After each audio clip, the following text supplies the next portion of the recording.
நம்ம வாழ்க்கையில் நம்ம நிறைய சக்ஸஸ்ஃபுல்லான பீப்புளை பார்க்குறோம். எப்படி இவங்க வந்து இவ்வளோ சக்ஸஸ்ஃபுல்லாக இருக்காங்க, எப்படி வந்து இவங்களோட வாழ்க்கை வந்து இவ்வளோ சூப்பராக இருக்குது, இல்லை எப்படி இவங்களோட லைஃப்பில் ஒரு பெரிய ஒரு பேலன்ஸை வந்து இவங்க மெயின்டைன் பண்ணுறாங்க அப்படின்னு சொல்லி நம்ம நிறைய டைம் யோசிச்சிருக்கோம். அதே விஷயங்கள் நம்மளோட லைஃப்பை பற்றி யோசிக்கும் போது நம்ம லைஃப் ஏன் இவ்வளோ மோசமாக இருக்குது, நம்ம லைஃப் ஏன் இவ்வளோ டிப்ரெஸ்டாக இருக்குது, நம்ம லைஃப்பில் எதுவுமே கிடைக்கலையே அப்படின்னு சொல்லிட்டு நம்ம பல டைம் கம்பேர் பண்ணியிருப்போம். பட் இதிலிருந்து நம்ம எப்படி வெளியே வர போகிறோம் அப்படின்றத இன்னைக்கு நம்ம பார்க்க போகிற video life amazing secrets by Gaur Gopal Das. இந்த புக்கோட சம்மரி தாங்க நம்ம பார்க்க போகிறோம். சரி, என்ன இந்த புக்கில் வந்து ரொம்ப இம்பார்ட்டண்ட்டாக சொல்கிறாங்க அப்படின்னு பார்த்தீங்கன்னா, இது ரொம்ப ரொம்ப சிம்பிளான ஒரு புக்குன்னு சொல்லலாம். இந்த புக்கை ஆரம்பிக்கும் போது ஃபஸ்ட்டு சாப்டரில் இவர் கௌர் கோபால் தாஸ் நம்மளோட வாழ்க்கை என்னைக்கா ஒரு காருக்கு கம்பேர் பண்ணி இருக்கீங்களா அப்படின்ற கேள்வி கேட்குறாரு. என்னது வாழ்க்கைக்கும் காருக்கும் என்ன சம்மந்தம் அப்படின்னு பார்த்தீங்கன்னா, நல்லா கார் ஓடிட்டு இருக்கும்போது ஏதாவது ஒரு டயர் வந்து அந்த காரில் வந்து பஞ்சர் ஆகிடுச்சு அப்படின்னா அந்த கார் வந்து டெஃபினெட்லி அவுட் ஆஃப் பேலன்ஸ் தான், இல்லையா? ஸோ நம்மளோட வாழ்க்கையும் அதே தான். நம்மளோட வாழ்க்கையை கரெக்டாக கொண்டு போகிறோம் இந்த 4 டயர் மாதிரி தான் நம்மளோட வாழ்க்கையில் ஒரு 4 இம்பார்ட்டன்ட் ஃபண்டமெண்டல் பிரின்சிபல் இருக்குது அப்படின்ற மாதிரி இந்த புக்கில் சொல்கிறாரு. சரி, இந்த ஃபண்டமெண்டல் பிரின்சிபல்னால நீங்கள் பார்த்தீங்க அப்படின்னா நம்மளோட பர்சனல் லைஃப், நம்மளோட ப்ரொஃபஷனல் லைஃப், நம்மளோட ரிலேஷன்ஷிப், அதே மாதிரி நம்மளோட பொசிஷன் இன் சொசைட்டி எல்லாமே மாறிடும்ன்ற மாதிரி இந்த புக்கில் சொல்கிறார். அப்படி என்ன 4 டயர் மேட்ரு அப்படின்னு நீங்கள் கேட்டிங்க அப்படின்னா, மொதல் விஷயம் ரொம்ப சிம்பிளான ஒரு விஷயம் தாங்க. Be grateful for little things in life அப்படின்ற மாதிரி சொல்கிறாரு. கிரேட்ஃபுல்னஸ்ஸா, இதுதான் நம்ம வந்து அடிக்கடிக்கு கேட்குறோமே, பட் அடிக்கடி கேட்குறோம், பட் ப்ராக்டிஸ் பண்ணி இருக்குமா அப்படின்ற கேள்வி கேட்டிங்க அப்படின்னா எனக்கு தெரிஞ்சு ரொம்ப கம்மியான ஆளுங்க தான் இதை ப்ராக்டிஸ் பண்ணியிருப்போம். நம்ம லைஃப் ஃபுல்லாக நம்ம வந்து கம்ப்ளைண்ட் பண்ணிக்கிட்டே இருக்கோம் பல விஷயத்தை பற்றி. நமக்கு வந்து அது இல்லையே, நமக்கு இது இல்லையே, நமக்கு வந்து ஒரு பெரிய வீடு இல்லை நம்ம பார்க்க அழகாக இல்லை, நம்ம வந்து குள்ளமாக இருக்கோம், இல்லை வந்து ஓவராக டாலாக இருக்கும். இந்த மாதிரி நிறைய விஷயங்கள் நமக்குள்ளே வந்து பிறரோட கம்பேர் பண்ணி கம்ப்ளைண்ட் பண்ணிக்கிட்டே இருந்திருப்போம்.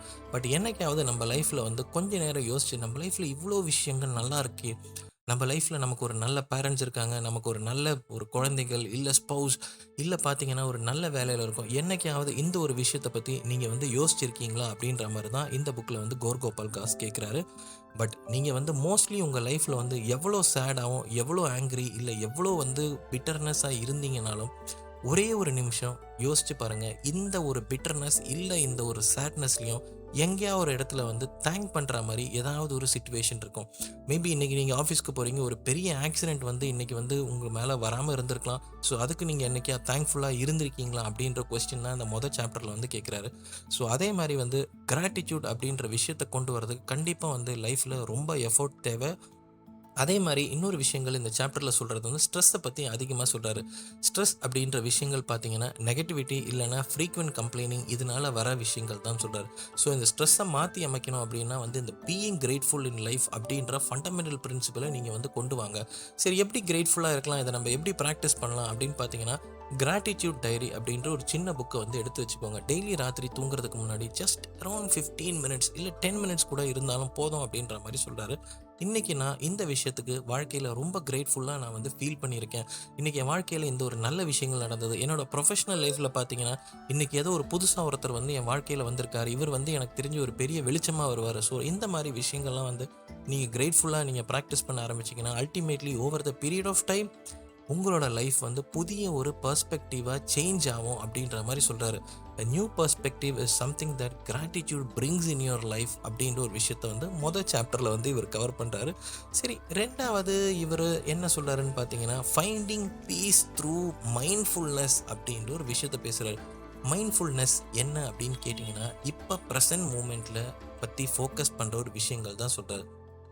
நீங்கள் மைண்ட்ஃபுல்லாக இருக்கணும் அப்படின்னா எனக்கு தெரிஞ்சு வந்து நீங்கள் வந்து ஒரு எந்த மதத்தை சார்ந்திருக்க வேண்டிய அவசியம் கிடையாது, இல்லை எந்த கடவுளையும் நீங்கள் வேண்ட வேண்டிய அவசியம் கிடையாது. பட் நீங்கள் வந்து ஒரு ஸ்பிரிச்சுவல் பர்சனாக இருக்கணும் அப்படின்ற மாதிரி கௌர் கோபால் தாஸ் சொல்கிறார்.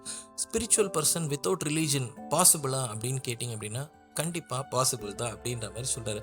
சரி, எப்படி நம்ம மைண்ட்ஃபுல்லாக இருக்கலாம் அப்படின்ற ஒரு விஷயங்கள் பார்த்தீங்கன்னா, மெடிடேஷன் மூலயமா நீங்கள் மைண்ட்ஃபுல்லாக இருக்கலாம் அப்படின்ற மாதிரி சொல்கிறாரு. ஏன் மெடிடேஷனால் என்ன நன்மைகள் பார்த்தீங்கன்னா, ஃபஸ்ட்டு வந்து உங்களோட கான்சன்ட்ரேஷன் பவர் வந்து பயங்கரமாக இன்க்ரீஸ் ஆகும் அப்படின்ற மாதிரி சொல்கிறாரு. ஸோ கான்சன்ட்ரேஷனை இன்க்ரீஸ் பண்ணணும் அப்படின்னா mindful of your breathing technique. ஸ்லோவாக எந்த விஷயங்கள் நடந்தாலும் உங்களோட ப்ரீத்தை வந்து ஃபோக்கஸ் பண்ண சொல்கிறாரு. அதே மாதிரி இந்த விஷயத்தில் வந்து மெடிடேஷன் மூலயமா 2 விஷயங்கள் நடக்கும் அப்படின்றாரு. ஒன்று வந்து அட்டென்ஷனை பற்றி பேசுகிறாரு, இன்னொன்று வந்து மெட்டா அட்டென்ஷன் அப்படின்ற டேர்மை சொல்கிறாரு. மெட்டா அட்டென்ஷன்னா வேறு எதுவும் கன்ஃபியூஸ் ஆக வேண்டிய கிடையாதுங்க. அட்டென்ஷன் ஆஃப் அட்டென்ஷன் அப்படின்ற ஒரு விஷயத்தை தான் சொல்கிறாரு. சரி, நம்ம ஒரு ஆக்டிவிட்டியில் வந்து ஃபோக்கஸ் பண்ணிக்கிட்டே இருக்கோம், நம்ம வந்து ஏதாவது ஒரு ப்ராஜெக்ட் இதாக பண்ணிக்கிட்டே இருக்கோம். திடீர்னு பார்த்தீங்க அப்படின்னா அந்த இடத்துல ஒரு பெரிய டிஸ்ட்ராக்ஷன் ஆகும். சரி, நம்ம மத்தியானம் என்ன லஞ்ச் சாப்பிட்லாம், ராத்திரி இவங்களோட டின்னருக்கு போகலாமா இப்படின்னு சொல்லி ஒரு டிஸ்ட்ராக்ஷன் வரும். இல்லை நம்ம ஃபோனில் பார்த்தீங்கன்னா பல விதமான ஒரு நோட்டிஃபிகேஷன் வரும். இது எல்லாம் வரும்போது பார்த்தீங்கன்னா அந்த டைம் இந்த டிஸ்ட்ராக்ஷனை ஃபுல்லாக அவாய்ட் பண்ணிட்டு திரும்ப நம்மளோட ஒர்க்குக்கு திரும்ப ரீஃபோக்கஸ் பண்ண வேண்டிய விஷயங்கள் தான் பார்த்தீங்க அப்படின்னா மெட்டா அட்டென்ஷன் அப்படின்ற மாதிரி சொல்கிறாரு. ஸோ மெட்டா அட்டென்ஷனை டெவலப் பண்ணுறதுக்கு கண்டிப்பாக ரொம்ப ரொம்ப டைம் ஆகும். பட் த்ரூ ப்ராக்டிஸ் நீங்கள் வந்து இதை செஞ்சு முடிக்கலாம். இன்னொரு விஷயங்கள் கேட்டிங்கன்னா மெட்டா அட்டென்ஷனால் நமக்கு பலவித நன்மைகளும் இருக்குது அப்படின்னு சொல்கிறாரு. இதுக்கு நன்மைகள் பார்த்தீங்கன்னா உங்களோட மைண்ட் வந்து ரிலாக்ஸ் ஆயிரும். ஏன்னா நீங்கள் வந்து ஆங்ஷியஸாக கண்டிப்பாக ஃபீல் பண்ண போகிறதில்ல. ஃபோக்கஸ்டு ஒர்க் அட் ஹேண்டை நீங்கள் ப்ராக்டிஸ் பண்ண ஆரம்பிச்சிங்க அப்படின்னா ஸ்லோலி வந்து உங்களோட மைண்டுக்கு வந்து ஒரு ஃபேக்ட்ரி ரீசெட்டே கொடுக்கலாம் அப்படின்ற மாதிரி சொல்கிறாங்க. ஸோ இந்த meta attention and concentration and mindfulness எப்படி பண்ணலான்னு பார்த்தீங்கன்னா டெய்லி எனக்கு தெரிஞ்சு நீங்கள் வந்து ஒரு நாளைக்கு வந்து ஃபஸ்ட்டு 2 மினிட்ஸில் ஆரம்பிங்க. 2 நிமிஷம் ஒரு காமான இடத்துல உட்காந்து உங்களோட ப்ரீத்தை வந்து ஃபோக்கஸ் பண்ணி பாருங்கள். ஸ்லோவாக ப்ரீத் பண்ணும்போது உங்களோட செஸ்ட் அண்ட் பெல்லியோட எக்ஸ்பேன்ஷனை வந்து ஃபோக்கஸ் பண்ணுங்கள். அல்டிமேட்லி இந்த 2 மினிட்ஸ்ன்றது 3 மினிட்ஸ், 5 மினிட்ஸ், 10 மினிட்ஸ் இப்படியே ஸ்லோவாக நீங்கள் வந்து இன்க்ரீஸ் பண்ண ஆரம்பிச்சிங்க அப்படின்னா இந்த அட்டென்ஷன் அண்ட் மெட்டா அட்டென்ஷனை வந்து நீங்கள் வந்து கடைப்பிடிக்க முடியும் அப்படின்ற மாதிரி சொல்கிறாரு. சரி, 2 டயரை பற்றி பார்த்துட்டோம். 3வது டயர் என்ன அப்படின்னு பார்த்தீங்கன்னா ப்ரொஃபஷ்னல் பொட்டென்ஷியலை வந்து அன்லாக் பண்ணணும் அப்படின்னு சொல்கிறாரு. நம்ம எல்லாமே ஏதோ ஒரு வேலை பார்த்துக்கிட்டே இருப்போங்க. அந்த வேலையில் நம்ம வந்து சக்ஸஸ்ஃபுல்லாக ஆகணும் அப்படின்னு சொல்லிட்டு பல டைம் நம்ம நினச்சிருப்போம். பட் அல்டிமேட்லி எங்கேயோ ஒரு விஷயம் வந்து நம்மளை தடுத்து நிறுத்தும். இந்த தடுத்து நிறுத்தக்கூடிய விஷயங்களை ஓவர் கம் பண்ணணும் அப்படின்னு பார்த்தீங்கன்னா out of the box thinking அப்படின்ற ஒரு மேட்ரை நீங்கள் வந்து கொண்டு வந்தே ஆகணும். நம்ம யாருமே out of the box thinking நம்ம கடைப்பிடிக்கிறதே கிடையாது. ஏன் அப்படின்னு பார்த்தீங்கன்னா நம்ம சின்ன வயசில் வந்து நமக்கு வந்து நிறைய பேர் சொல்லி கொடுத்துருப்பாங்க, உலகம் இப்படி தான், இந்த மாதிரி தான் உலகம் ஒன்று எதிர்பார்க்குது, அதே மாதிரி நீ வந்து ஓவராக வந்து பேசக்கூடாது, இல்லை வந்து இவங்களை வந்து ஹேட்ஃபுல்லாக இருக்கக்கூடாது, டிஸாட்டிஸ்ஃபை பண்ணிடக்கூடாது, பெரியவங்க எது பேசினாலும் அது வந்து உன்னோட நன்மைக்கு தான் இருக்கும். இந்த மாதிரி பலவித சொசைட்டல் இம்ப்ளிகேஷன்ஸ் எல்லாமே நம்மளோட லைஃப்பில் சின்ன வயசில் நம்ம பார்த்து வளர்ந்துருப்போம். பட் அல்டிமேட்லி பார்த்தீங்க அப்படின்னா இந்த அவுட் ஆஃப் த பாக்ஸ் திங்கிங்கை தடுக்கக்கூடிய விஷயங்களும் இதே தான். சில இடத்துல பேச வேண்டிய இடத்துல நீங்கள் கண்டிப்பாக பேசி தான் ஆகணும். அதே மாதிரி இந்த ஸ்டேட்டஸ் கியூ அப்படின்னு சொல்லுவாங்கள்ல, சில பேர் ஆர்கியூ பண்ணுவாங்க நான் தான் கரெக்டுன்னு சொல்லிட்டு, அந்த விஷயத்த நீங்கள் கண்டிப்பாக உடைச்சா மட்டும்தான் உங்களால் முடியும். சப்போஸ் நீங்கள் ஒரு கம்பெனியில் இருக்கீங்க, உங்கள் காம்படிட்டர் வந்து ஒரு நல்ல ஒரு சூப்பரான ஒரு ப்ராடக்டை கொண்டு வராரு. பட் இந்த ப்ராடக்டை எப்படி உடைக்கலாம் அப்படின்ற ஒரு பயங்கர டீப்பான ஐடியாவை பற்றி நீங்கள் யோசிச்சுட்டே இருந்திருக்கீங்க. மேபி சில வாரக்கணக்காக யோசிச்சிருக்கீங்க, சில டைம் சில மாதக்கணக்காக யோசிச்சுருந்துருக்கீங்க. உங்களுக்கு ஒரு சூப்பரான ஒரு ஐடியா வருது. பட் இந்த ஐடியாவை நம்ம கம்பெனியில் சொன்னால் இந்த ஐடியாவை ஃபஸ்ட்டு ஏற்றுப்பாங்களா, இல்லை இந்த ஐடியாவை பார்த்து எல்லாருமே சிரிப்பாங்களா, இல்லை இந்த ஐடியா வந்து சக்ஸஸ்ஃபுல்லாக வருமா வராதா, அப்படிப்பட்ட பல கேள்விகள் உங்கள் மைண்டில் வந்துக்கிட்டே இருக்கும். பட் அல்டிமேட்லி நீங்கள் யோசிக்க வேண்டிய விஷயங்கள் என்ன அப்படின்னா இந்த ஐடியாவை எப்படியாவது உங்கள் கம்பெனியில் சொல்லி இம்ப்ளிமெண்ட் பண்ண வைக்க வேண்டியது உங்களோட கடமை. ஸோ ஃபெயிலியர் ஆயிருமே எனக்கு இந்த ஐடியா அப்படின்னு கேட்டிங்கன்னா வாழ்க்கையில் ஃபெயிலியர் அப்படின்றது ரொம்ப ரொம்ப ஈஸியான ஒரு விஷயம் அப்படின்ற மாதிரி இந்த புக்கில் சொல்கிறாரு. நீங்கள் ஃபெயில் ஆகாமல் இருந்தால் எனக்கு தெரிஞ்சு நீங்கள் வந்து வாழ்க்கையில் டஃப் ஆகவே முடியாது. அதே மாதிரி உங்களால் ப்ரெஷரை ஹேண்டில் பண்ணிக்கவே முடியாது. அதே மாதிரி ஃபெயிலியருக்கு பயந்திங்க அப்படின்னா you will never try to come out of your comfort zone and also out of the box thinking கண்டிப்பாக உங்களுக்கு வரவே வராது. ஸோ உங்களுக்கு ஒரு சூப்பரான மைண்ட் செட் டெவலப் பண்ணணும் அப்படின்னு பார்த்தீங்கன்னா மொதல் விஷயம் அந்த ஃபியர் ஃபேக்டர்லேருந்து வெளியே வாங்க அப்படின்றாரு. ஃபியர் ஏன் வருதுன்னு பார்த்தீங்கன்னா நம்ம ஏதாவது ஒரு புது விஷயம் செஞ்சாலும் இல்லை நமக்கு தெரியாத ஒரு விஷயங்கள் நம்ம செய்ய பார்த்தாலும் இந்த ஃபியர் அப்படின்ற ஒரு விஷயம் எல்லாருக்குமே இருக்கும். பட் அல்டிமேட்லி ஃபியர் கெட்டதா நல்லதா அப்படின்னு பார்த்தீங்கன்னா கண்டிப்பாக நிறைய விஷயங்கள் ஃபியர் நமக்கு ஹெல்ப் பண்ணியிருக்கு. ஏன் அப்படின்னு பார்த்தீங்கன்னா நம்மளோட ஹியூமன் எவல்யூஷன் இவ்வளோ வருஷ காலமாக இன்னும் ஓடுது அப்படின்னு பார்த்தீங்கன்னா நமக்கு எது செய்யணும் செய்யக்கூடாது அப்படின்ற விஷயத்தில் அந்த ஃபியர் ஃபேக்டர் நம்மளோட லைஃப்பில் ரொம்ப ரொம்ப ஹெல்ப்ஃபுல்லாக இருந்திருக்கு அப்படின்ற மாதிரி சொல்கிறாங்க. பட் உங்களோட லைஃப்பில் ப்ரொஃபஷ்னலாக நீங்கள் வந்து வெளியே வரணும் அப்படின்னா கண்டிப்பாக out of the box thinking இல்லை out of your comfort zone thinking இதை நீங்கள் பண்ணியே ஆகணும். அதே மாதிரி இதுக்கு மிக முக்கியமாக பார்க்கணும் அப்படின்னு பண்ணிங்கன்னா ஃபெயிலியர் இஸ் அன் ஆப்பர்ச்சுனிட்டி அப்படின்ற இந்த ஒரு வார்த்தையை உங்களோட மைண்டில் வந்து ஆழமாக பதிய வச்சுக்கோங்க அப்படின்ற மாதிரி சொல்கிறாரு.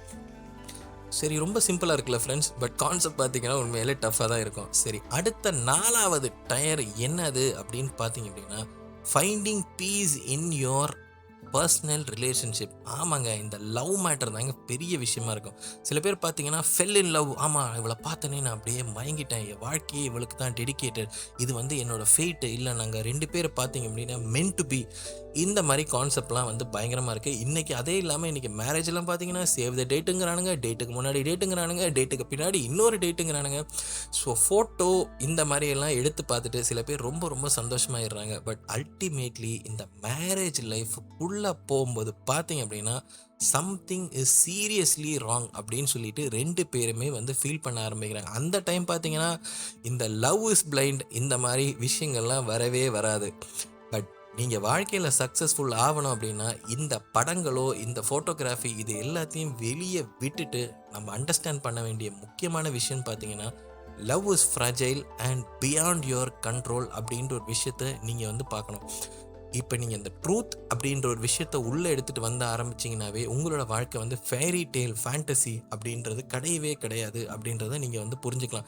இந்த சின்ன பசங்களாம் லவ் பண்ணால் பார்த்தீங்க அப்படின்னா அப்படியே ரொம்ப சீரியஸாக லவ் பண்ணாங்க. பட் அல்டிமேட்லி நீங்கள் பார்த்தீங்கன்னா சின்ன நாள்லேயே பார்த்தீங்கன்னா பிரேக்கப் அப்படின்ற ஒரு விஷயம் வந்து வந்துடும். அதுக்கு ரீசன் என்ன அப்படின்னு பார்த்தீங்கன்னா ட்ரூத் இன் ரிலேஷன்ஷிப் அப்படின்ற ஒரு விஷயத்த வந்து இருக்கவே இருக்காது அவங்களோட வாழ்க்கையில். சரி, வாழ்க்கையில் கண்டிப்பாக வந்து வித் டைம் வந்து ட்ரஸ்ட்டு, கமிட்மெண்ட், மியூச்சுவல் கம்யூனிகேஷன் இந்த பர்சனல் ரிலேஷன்ஷிப்குள்ளே இருந்தால் மட்டும்தான் மேரேஜ் அப்படின்ற ஒரு சூப்பரான விஷயம் வந்து நிறைவேறும் அப்படின்ற மாதிரி சொல்கிறார். ஸோ போக போக நீங்கள் பார்த்தீங்கன்னா maybe your partner will lose her shine. நீங்கள் முன்னாடி பார்த்த ஷைன் அவங்களோட ஷேப்பு மாறலாம், சைஸ் மாறலாம், என்ன வேணால் மாறலாம். பட் அல்டிமேட்லி நிறைய விஷயங்கள் நீங்கள் பார்த்தீங்கன்னா உங்களோட லைஃப்பில் எக்ஸப்டன்ஸ் இல்லை மியூச்சுவல் ட்ரஸ்ட் இல்லை மியூச்சுவல் கம்யூனிகேஷன் இதுதான் அந்த ரிலேஷன்ஷிப்பை வந்து ரொம்ப ரொம்ப ஸ்ட்ராங்காக கொண்டு போவோம் அப்படின்ற மாதிரி சொல்கிறாங்க. ஸோ உங்களுக்குள்ளே திரும்பவும் மீண்டும் நீங்கள் அட்ராக்ட் ஆயிடணும் அப்படின்னு பார்த்தீங்கன்னா you are also going to have a bad day, stressful day, கோவப்பட தருணங்கள் எல்லாமே உங்கள் வாழ்க்கையில் நிறைய இருக்கும். But ultimately if both are intentionally committed to growing together இருந்தால் மட்டும்தான் உங்களோட இந்த ரிலேஷன்ஷிப் அப்படியே சூப்பராக ரோஸ் மாதிரி மலரும் அப்படின்ற மாதிரி சொல்கிறாரு. ஸோ இவ்வளோ தாங்க இந்த புக்கில் இந்த 4 டயர். ஸோ சுருக்கமாக சொல்லணும் அப்படின்னு பார்த்தீங்கன்னா மொதல் விஷயம் கிராட்டிடியூடை பற்றி பார்க்குறாங்க. 2வது விஷயம் பார்த்தீங்கன்னா மைண்ட்ஃபுல்னஸ் த்ரூ மெடிடேஷன். இன்னி வரைக்கும் நீங்கள் மெடிடேஷன் பண்ணாத ஒரு பர்சனாக இருந்தீங்க அப்படின்னா இன்றைக்கி தயவு செஞ்சு பண்ண ஆரம்பிங்க. இன்னையிலேருந்தாவது அட்லீஸ்ட் இந்த கிராட்டிடியூட் டைரி அப்படின்னு சொல்லி ஒரு டைரியை வாங்கிட்டு ராத்திரி ஒரு 10 நிமிஷமாக அட்லீஸ்ட் நம்ம லைஃப்பில் இவ்வளோ சூப்பரான விஷயங்கள்லாம் இருக்கா நம்ம வாழ்க்கையில் அப்படின்னு சொல்லி எழுதி பழகுங்க.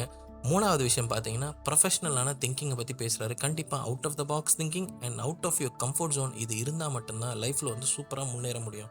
அதே மாதிரி உங்களோட relationship it can be with your family, it can be with your lower, இல்லை ஸ்பௌஸ், இல்லை உங்கள் ஃப்ரெண்ட். இந்த 4 பேர் யார் கூட இருந்தாலும் இந்த ரிலேஷன்ஷிப் இன்டென்ஷனலாக நீங்கள் கொண்டு போனால் மட்டும்தான் சந்தோஷமாக இருக்க முடியும். ஸோ இவ்வளோ தாங்க எனக்கு தெரிஞ்சு இந்த புக் சம்மரி. இதை பெருசாலாம் என்னால் இழுக்கிறதுக்கு இந்த புக்கில் ஒன்றும் கிடையாது. பட் சின்ன இந்த 4 விஷயங்களை நீங்கள் ப்ராக்டிஸ் பண்ணிங்க அப்படின்னா உண்மையிலே லைஃப் சூப்பராக இருக்கும். ஸோ இந்த புக் சம்மரி உங்களுக்கு பிடிச்சிருந்தா மறக்காமல் லைக், கமெண்ட் அண்ட் ஷேர் பண்ணிடுங்க. All the best guys for your life and take care.